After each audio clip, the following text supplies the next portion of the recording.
Alright, so here trying to cook up a little sausage, right?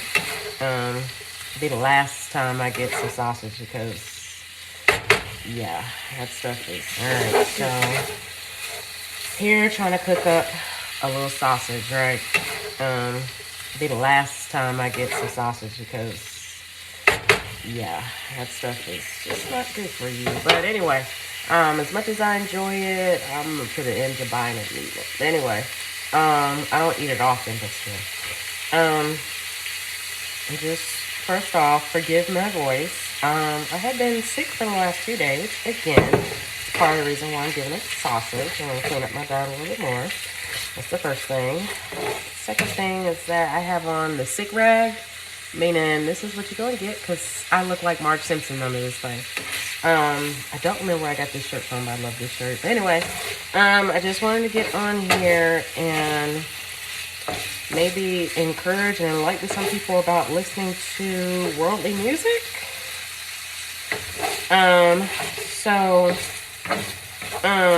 Now I'd be lying to you if I tell somebody that I didn't enjoy, a little Future, a little Drake, a little, Young Nutty, all them other artists that be out there. I'd be lying to you if I said I ain't like to listen to it on occasion.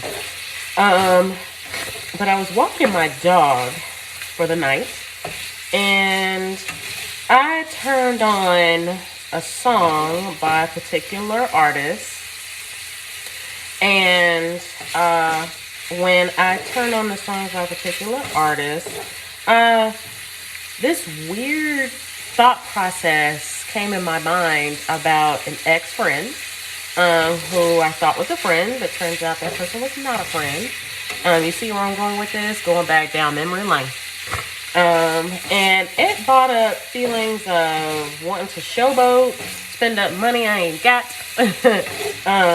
Not yet anyway, but be extra and showboating and prideful. And it's really crazy because it almost makes you think, what was this artist channeling when they were writing his lyrics that got this feeling of stuff that ain't glorifying God? I ain't gonna lie to you. Okay. So if this is not a word of encouragement about being mindful of listening to worldly music. Now, I think years ago I was listening to a Sarah Jake podcast, and she said it best. If listening to some music got you going back down memory lane on a negative light, being prideful, being unkind, being mean, being angry, being rude, then that's probably something you shouldn't be listening to. Probably something you shouldn't even be listening to. So now, some of this music now, I ain't gonna lie to y'all, some of that is just outright glorifying the devil, like just all out in the open. Like, don't even care what's going on. It's just all the way out in the open.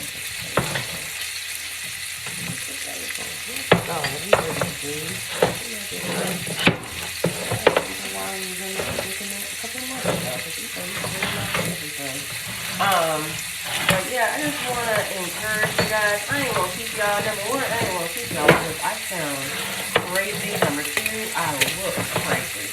And so, you know, darn. Oh, I know. Okay, there it is.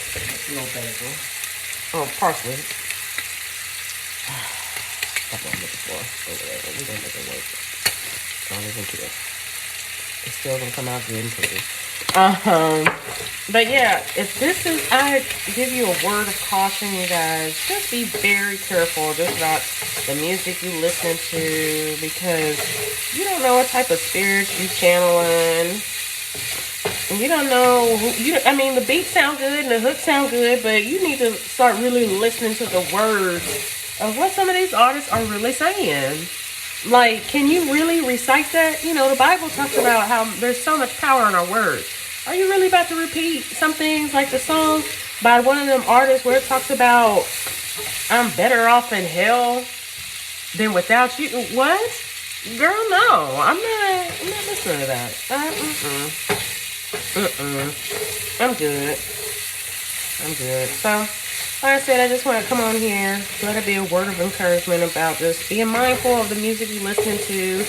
You know, turn on a good little podcast while you're working out. There's a lot of Christian rappers. I'm still trying to get into Christian rap, so I really don't have any reviews on it yet, so I don't want to give any feedback right now. The only Christian rapper that, you know, that I can vibe with at the moment is Lecrae. And then I just found out that Malice from Clips is now No Malice. So I've heard that he's got some songs out there now, which is cool. So yeah. I actually sometimes was listening to podcasts. My favorite podcast to listen to in my workout is Eric Thomas's Secret to Success podcast. Let me tell you something. It is good conversation. Okay, I absolutely love it. Some people might call it locker room talk. I don't think it's locker room talk. I think it's a really hilarious but very informative podcast. Like, you always leave that podcast full. Like, I've never... Shout out to Eric Thomas. He's the bomb.com. Like, he's the bomb.com. And shout out to the Secret to Success podcast crew. They're pretty dope. From Jamal King to Chris to what they call the Bayesian sensation, I think.